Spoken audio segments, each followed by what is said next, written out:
It is currently 4 o'clock in the morning, and I am tired as all hell. But you know what? We're still excited because I'm off to Greece.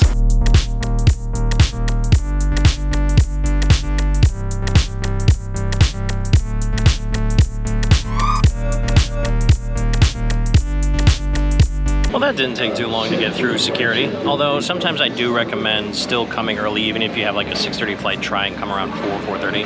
I've come here for 6:30, 7 o'clock flight sometimes, and it's been close to about more like 45 minutes to an hour to get through everything, particularly if you're actually checking in luggage. That's where sometimes it can take you some time. Because Austin Airport, just like the city of Austin, is growing fast. But I can tell you right now, the Austin Terminal, every time I come in here, there's something new. It's just absolutely exploding. And they are starting to open places up earlier. You know, years ago, you couldn't find any place except for maybe the Starbucks open, this early at 5 o'clock in the morning. But now it's like Earl Campbell's Tacos right here, and kind of like this little heart of Austin sort of eatery area. I highly recommend coming here. You can get yourself a nice 5 o'clock in the morning egg and cheese brisket taco. Good stuff right there. So yeah, but this place is getting bigger and bigger every time I come in here.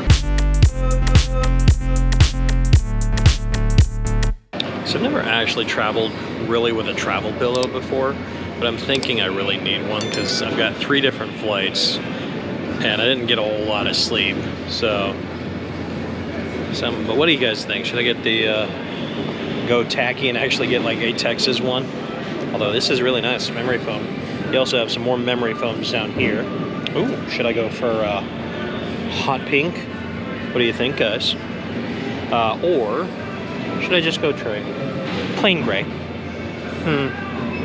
Yeah, I'm gonna go tacky Texas tourist, even though I live here.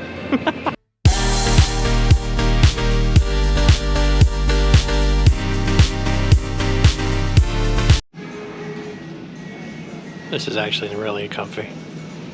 Just gotta make sure I don't fall asleep before they start boarding the plane. But yeah, anyway, first stop is gonna be JFK in New York.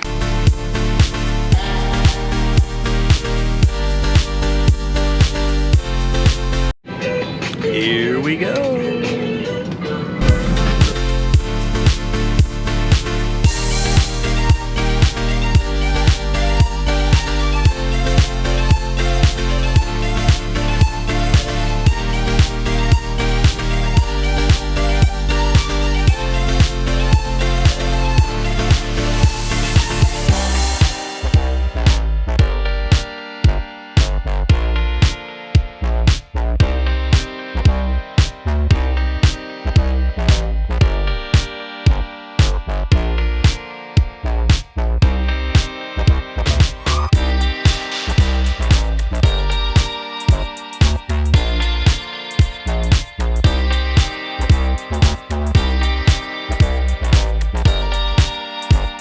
So that is flight 1 of 3 down. We still got a long way to go. Particularly right now, this is the longest layover. I'm going to be here in JFK for about 6 hours, give or take. But there are some stuff that I want to go check out before we head over to Terminal 7. We're currently in Terminal 4.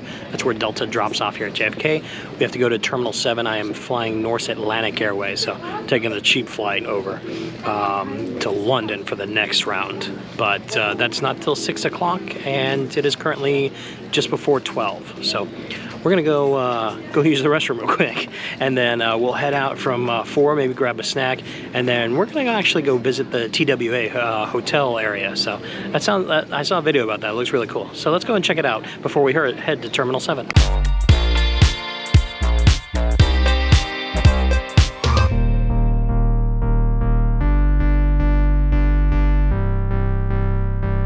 Okay, so we are outside Terminal 5 here at JFK Airport. We're heading to the historic TWA Hotel to kind of check that out. We'll get there in a minute.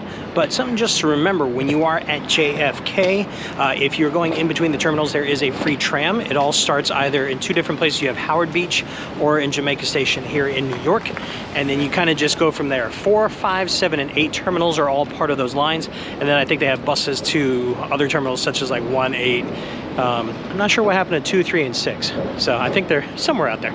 But anyway, the main lines run through 4, 5, 7, and 8 from Jamaica and from Howard Beach. So just something that you can think about if you are in New York and you're coming to JFK and you don't have a car or anything. The subway station comes all the way to JFK. LaGuardia, they're still working on that. But JFK, very accessible.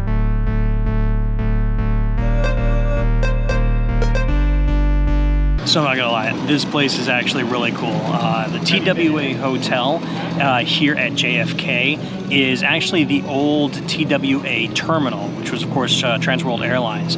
And they've since refurbished it into like, I think it's got like 500 some odd rooms or something like that. But it is a massive, massive complex. But they've kept it kind of in, in the spirit and in a celebration of that 1950s, like 1960s style of luxury lounge and stuff. It's actually really kind of cool. Like, I think this started operation in 1962 and went until 2001 as an actual airline terminal. And then in 2017, it got bought out, refurbished, and turned into the hotel it is now. But it is fantastic. Like, the history around here is really cool. They even have one of the very old, I think from like the 1950s or something like that, was called the Connie. It was like a specific type of propeller jet, like before like traditional jet airlines that we have nowadays. And I think they've actually refurbished it into a cocktail lounge. Obviously it's like 11 o'clock or like 12 o'clock right now and they don't have it open. And I think you actually have to be a hotel guest to really do any of the amenities. So I actually probably have to leave soon before they find out, hey, you're not a hotel guest, you can't be in here. But anyway, I just wanted to come in and check it out real quick. It's just really kind of cool, the history and just the way that they present everything, absolutely fantastic. And one of these days I do want to come back, stay here for a night, or even as like a day tripper. They do have a day tripper pass. I saw one for like from 1 to 5, which would be perfect for me if I'm not on this super budget I'm on right now, for like $159 for like, 4 hours, which is a lot for 4 hours. But if you had access to, say, number one, a bed to take a nap, or access to the Connie, or any of the other lounges they have here, it'd actually be kind of cool. So, but yeah, I think to access anything here, you really actually have to be staying here in some shape or form. But even still, just coming in here to check it out and get some pictures, it's a really, really cool spot.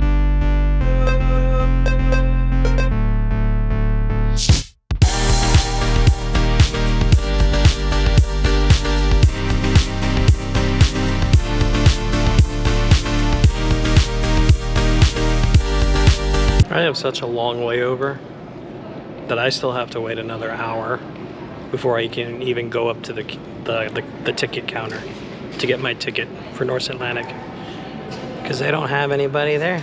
There's no one there. It's all empty.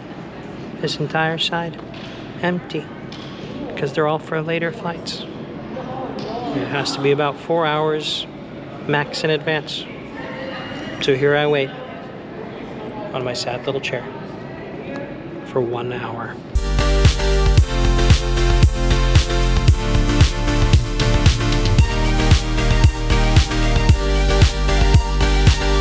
All right, so we made it to Terminal 7, and I'm gonna say it's actually not as big as I thought it would be, because given that it's an international terminal out of JFK, I thought it would be larger than it is, but even still, it has all kind of like the amenities you need.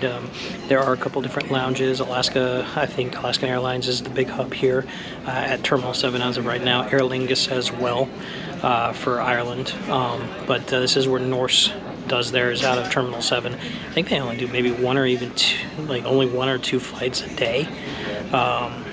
So yeah, so if you're flying Norse Atlantic, you're going to be going through Terminal 7. And yeah, there's not much to it. I mean, it's got a decent food court. Had a burger and some tenders, and those were pretty good. And it's got duty-free shops, particularly scotches and you know, liquors to take with you. So it's not too bad. It's just, it's not that big, and it's not a place where you can really pass, you know, 5 hours of time, 4 or 5 hours of time where it's, so you're like, I wish they had a little bit more. Anyway, yeah, terminal's open, and then now we just wait to board our plane to London.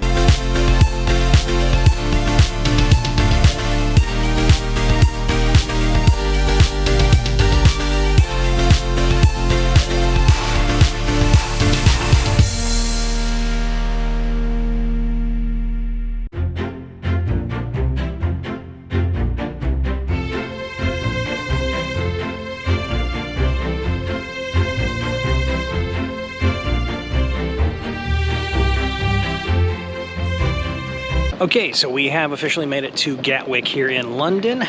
Came in on the South Terminal. Now we got to make our way to the North Terminal. Probably have to go through security again, but just came through customs. Pretty easy, pretty simple.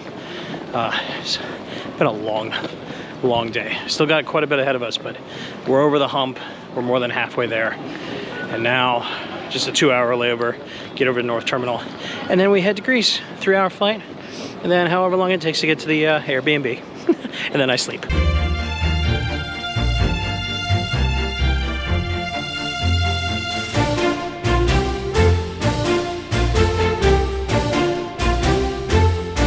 Alright, so we made it to the North Terminal at Gatwick, and I can tell you right now, London is already decking out for Christmas. It's not even Thanksgiving. I mean, they don't celebrate Thanksgiving, but even so, it's like mid-November, and you already see the lights up. Kind of cool. Still a little early for me. So apparently if you're looking for a place for breakfast, there's a lot of choices. Number one, and I didn't realize Gatwick was this big. I think I'd flown into Gatwick once and got out and then transferred over to Heathrow, but I never realized how big Gatwick really is. But anyway, if you have, you know, a couple hours of layover, there's a really popular place that it's constantly packed called the Breakfast Club here.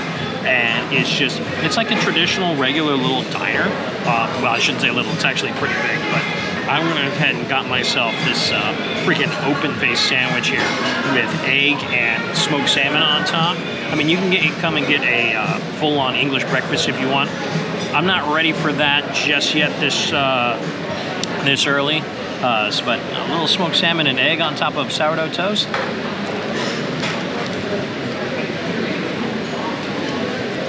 That's pretty damn good. For an airport diner, that's actually really good.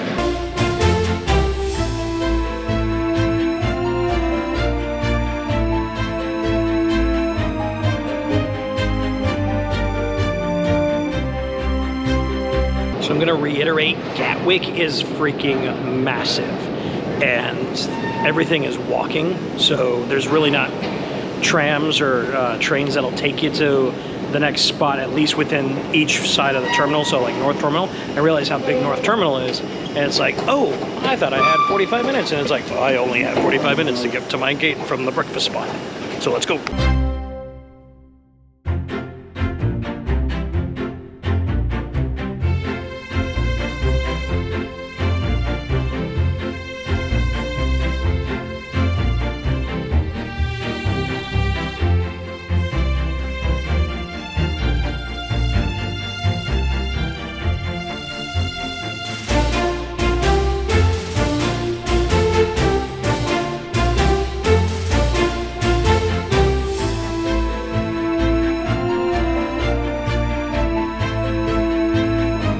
So we've made it to the Metro, and basically the way that it works here, if you're coming into downtown Athens, you can go by bus or by train. I'm gonna do the train, the Metro.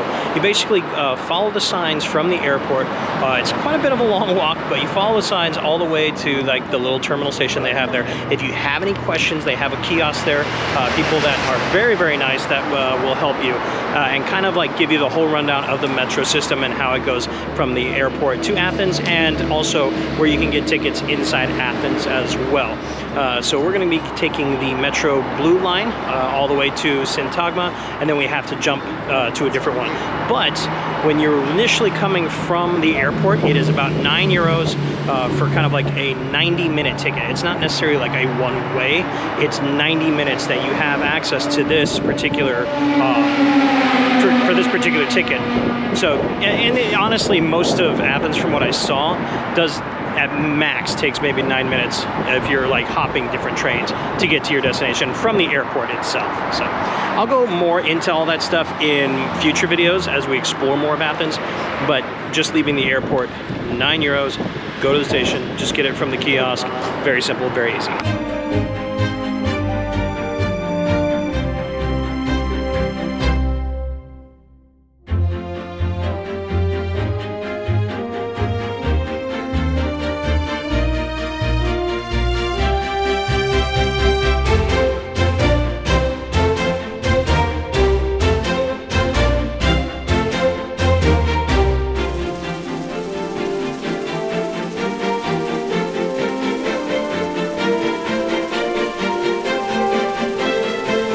Oh my God, it's over. It's done. Well, at least the travel day to get here to Athens. I mean, you want to talk about, when I woke up in Austin till this point, it's been about 28, almost 29 hours from the moment that I step into this Airbnb. It's just, I'm exhausted. I've had a couple of 1 or 2 hour naps in between on the flights, but oh man. Talk about a long freaking day. So, well, anyway, so before I finish up, I do want to give you guys a little rundown of the Airbnb that I'm staying here. This is north of the Omonia district. I forget the name of this particular neighborhood, but this particular place is actually rather nice. So it's just a regular studio. It's about less than $40 a night total for, for the whole month. I think with taxes and cleaning fee, it came out to about just over $900 for 28 nights. But, it's got a relatively nice size bed. Oh, that's a memory foam. That's a little comfy. Very nice. Workstation desk for you there. Of course, a nice little couch. You've got back over there, you have closet, couple different closets or pantries, TV. You do have like this little outdoor area right here, which I'm not entirely, there's not really much to see, but it's something. So you can actually open that up, get some fresh air. And then, of course, you have the kitchen, full stove, fridge, freezer, and then, of course, a nice, just cute little shower bathroom. I was hoping that I forgot that it didn't have a bath in this particular one. I will once I start moving away from here in about a month.